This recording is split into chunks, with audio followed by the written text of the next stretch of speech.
Selama abad pertama, orang-orang di sekitar Laut Mediterania kebanyakan tinggal di kota-kota yang padat penduduk, yang dikuasai oleh Kekaisaran Romawi. Kota-kota ini merupakan perpaduan dari beragam budaya, suku, dan agama. Itu sebabnya ada berbagai macam kuil tempat mempersembahkan korban kepada segala macam dewa, dan masing-masing orang memiliki daftar dewa yang mereka sembah. Akan tetapi, di setiap kota ada juga kelompok minoritas yang tidak mau menyembah kepada dewa apapun selain Allah mereka, orang-orang Israel yang juga dikenal sebagai orang Yahudi. Mereka menegaskan bahwa Allah mereka adalah Allah yang benar, satu-satunya pencipta dan raja atas dunia. Nah, semua kota ini dihubungkan dengan jaringan jalan raya yang dibangun oleh Kekaisaran Romawi, sehingga memudahkan untuk bepergian, berbisnis, dan bahkan untuk menyebarluaskan gagasan baru. Ada satu orang yang mengenal jalan-jalan ini dengan sangat baik, yaitu Rasul Paulus. Ia menghabiskan separuh hidupnya untuk berjalan dari kota ke kota, memberitakan bahwa Allah Israel telah mengangkat seorang raja baru di atas segala bangsa.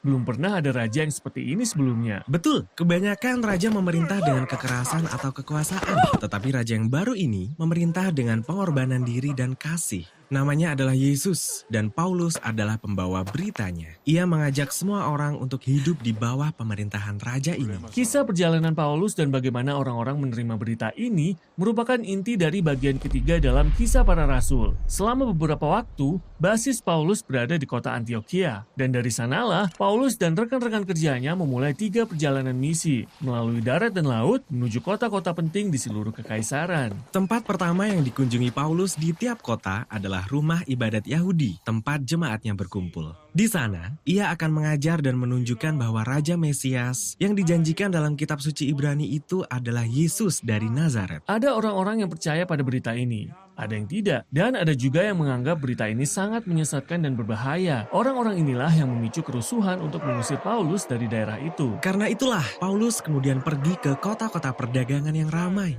Di sanalah ia mendirikan usaha untuk membuat dan menjual kemah kulit untuk membiayai perjalanannya. Dan di sini, Paulus terus memberitakan kabar baik tentang Yesus, Raja yang telah bangkit itu, kepada siapapun yang mau mendengarkannya. Namun, ia sering disalah mengerti. Orang-orang mengira ia sedang memperkenalkan Allah yang baru. Suatu kali ketika ia berdoa untuk seorang yang sakit, orang itu sembuh. Tetapi orang-orang di sekitarnya mengira Paulus seorang dewa Yunani yang turun melawat mereka. Akan tetapi, Paulus bersikeras bahwa hanya ada satu Allah yang benar, dan Paulus hanyalah hambanya. Beritanya ini sering memicu perlawanan dan kerusuhan, sehingga ia dipukuli, bahkan dijebloskan ke dalam penjara. Mengapa terjadi reaksi yang demikian kuat? Begini, penyembahan kepada para dewa inilah yang menyatukan kebudayaan Romawi. Mereka percaya para dewa ini menjaga keamanan kota mereka, dan kuil tempat pemujaan para dewa ini berperan besar dalam perekonomian mereka. Namun Paulus tidak sekedar menambahkan Yesus ke dalam daftar sebagai dewa yang baru. Ia juga berkata,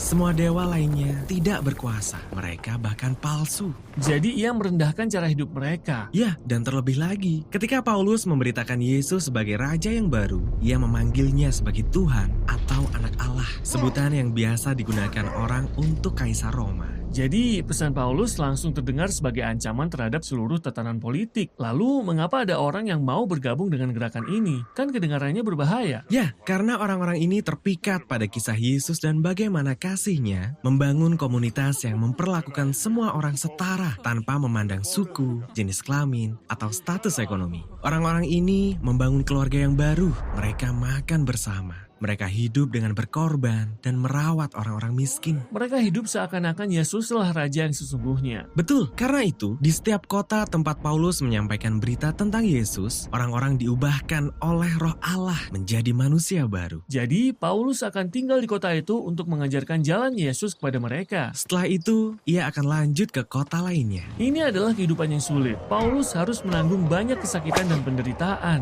Ya, namun ia menjalaninya karena ia percaya bahwa penderitaannya merupakan gambaran dari penderitaan dan kematian Yesus bagi orang lain.